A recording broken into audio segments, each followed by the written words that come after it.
It's a great time to be a gamer.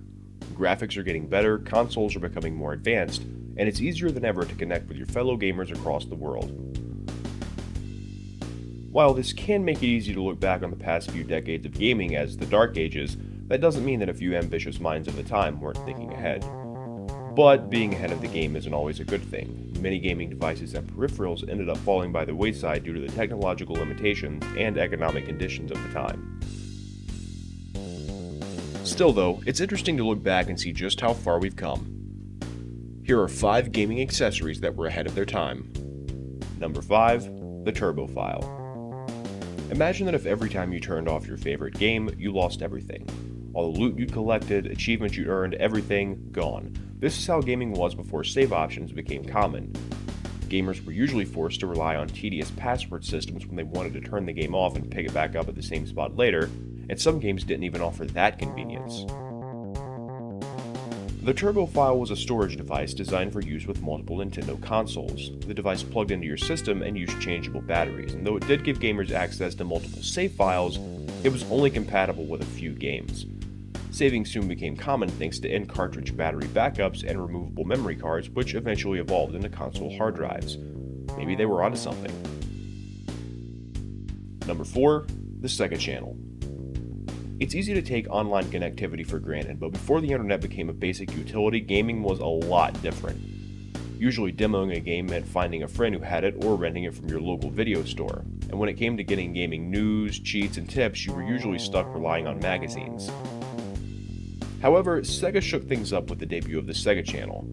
The channel itself was a type of primitive online service. It worked by utilizing a special device which fed into the Genesis console and also connected to your home's cable line. The channel offered gaming news, cheats, and tips, and it even let gamers try out upcoming titles. Sadly, high subscription fees and the dwindling popularity of the Genesis caused the channel to flounder over time. But the Sega Channel could definitely be looked at as an ancestor to modern online gaming services. Number 3. The Nordic Quest. It's hard to deny that motion controls are becoming more popular. Whether you want to hit a hole-in-one or swing a sword, modern technology can make the whole thing feel a bit more real. And while many people are still on the fence about motion controls, the idea of making a game feel more authentic has been around for quite some time. The Nordic Quest was a gaming controller designed to attach to Nordic track exercise machines. The unit was advertised as one that put you in the game. This could have been very interesting, especially if used for games based on racing or skiing. Sadly, the device was one big placebo. By all accounts, your speed on the machine didn't influence your progress in the game. At least they were honest though. The box says that the Nordic Quest was more of a motivational tool than anything else. And even if it didn't motivate people to exercise, it may have been a catalyst for further experimentation with alternative control schemes. Number 2. The Coleco Atari Expansion Module. One of the major selling points of any console is the library of games available for it.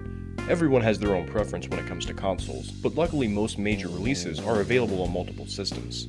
But decades before Microsoft and Sony battled for console supremacy, Atari and Coleco were two leaders in a very saturated market. There were dozens of video game consoles available, each with its own specific library of exclusive games.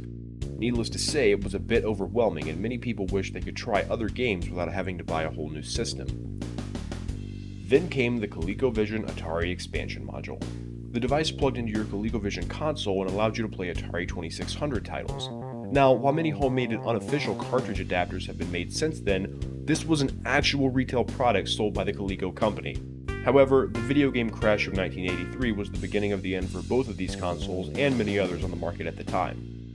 But gaming companies soon realized the benefits of creating games that could be released on multiple consoles, and the oversaturated market conditions have never returned. And number 1, the Barcode Battler. Amiibos are collectibles which do more than fill up space on a shelf. These figures can be used to access special in-game content on the Wii U and 3DS. Their popularity has led to discussion about other consoles getting similar systems, as they combine the fun of being a collector with the ability to improve your gaming experience.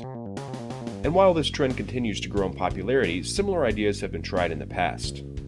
The Barcode Battler was originally a standalone device. Like many other scanner-based toys, users would get characters, attacks, and other gameplay elements simply from swiping barcodes. The Barcode Battler was reworked as an add-on for Famicom and Game Boy, but it only worked with one game. While this didn't do any favors for the device's marketability, it certainly showed that adding new layers and elements to gaming is an interesting idea. All in all, it can be easy to look back on these primitive devices and chuckle, but I have to commend the developers of these ideas for their effort.